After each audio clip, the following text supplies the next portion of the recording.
but you don't stop. I said the beat got to be the show shot. But yes, y'all, but you don't quit. I said the beat got to be brother Ali. Straight out the Midwest, crazy motherfucking brother Ali. Rhyme sayers, entertainment, the posse. Game got sloppy. No matter the name that lame carbon copies. I change up, just watch me. How real can one man possibly be? Scholarly, walking the streets without a college degree. Got my heart on my sleeve like a marble. It's me and Ant, with a few guests.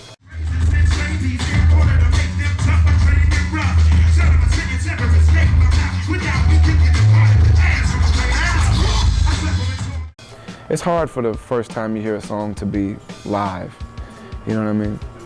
Because you're kind of like, you want to react and you want to participate, but you're listening and it's hard to catch all the words, so.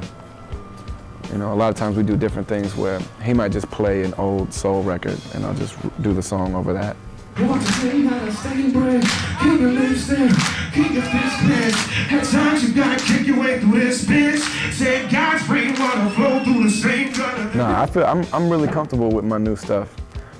It's hard to know, you know, they talk about having a sophomore curse.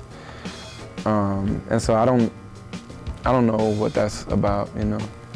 I think that anytime you put out something and people like it, those people there's a really good chance that if you actually are growing and don't do something exactly like it, then they might not, you know, they may or may not know how to react to the new thing. It's similar in the sense that it's still me, you know what I mean? It's still hip hop music, it's still Ant making beats and me rhyming to them and making songs. I think that something that I've done from Rites of Passage until now is learn how to pinpoint and bring out a lot more of who I am, who I really truly am. And you know, I'm learning how to present my thoughts and my feelings and my personality and my character and my, you know, just really put what goes on in my head when I'm alone into music, you know, which has always been the goal for me.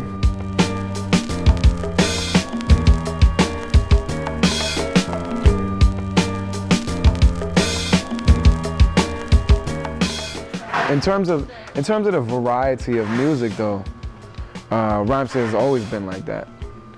It's just that before now, there wasn't the resources to really push anybody as hard as the companies wanted to push the artists.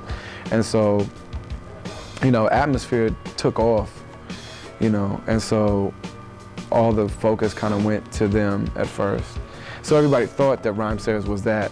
And then, you know, Idea came out and it broadened it a little bit, but everybody still pretty much thought. But I mean, all during that time, we always had Musab and we always, you know, had all these other groups that just didn't get a chance to get some light yet.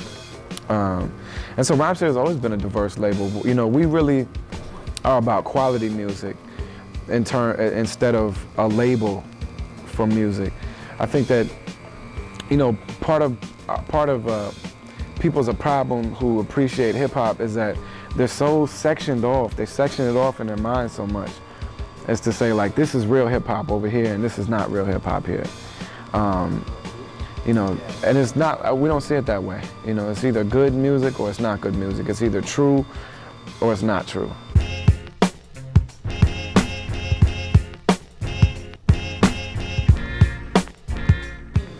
I think that, you know, the Midwest has its own vibe to it. You know, we have our own, the Midwest has a feel to it. And people from the Midwest approach things a certain, we approach life a certain way, you know. And in my mind, I feel like a lot of us are a little bit more real, you know, because of the fact that, you know, in the West Coast they have Hollywood, and in the East Coast they have New York, and which is like these big sensationalized, you know, ideas of what it is to be hip or trendy or whatever the fuck, you know. Whereas in the Midwest, we don't have that, you know what I mean? And so I think, you know, we have our own way of approaching things.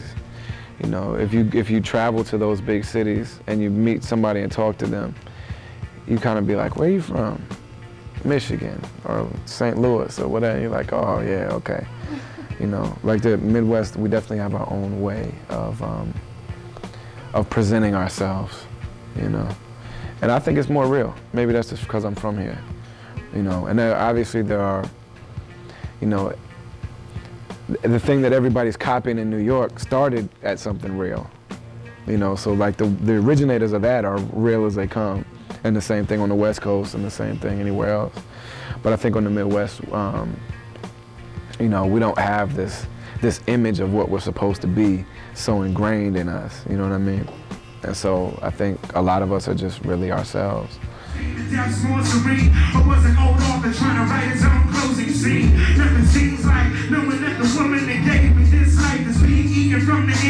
They just like to see something new. Like we benefit so much right now from the fact that music sucks and that there's so little originality and there's so few people that are really trying to do something a little bit different so that if you're just even a little bit different, you know what I mean? People are just like, yeah, you know, as long as you're good and as long as you know how to present yourself and, you know. But I think that people are just happy to see something a little bit different for a change, you know.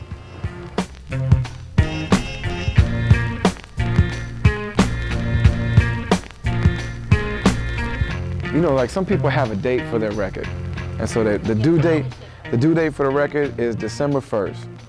And no matter what they got, on December 1st, they turn it in. You know what I mean? And maybe you might not have been ready. Like you hear some albums that are rushed. They can just listen to them and tell they're rushed. Whereas I'm not doing that.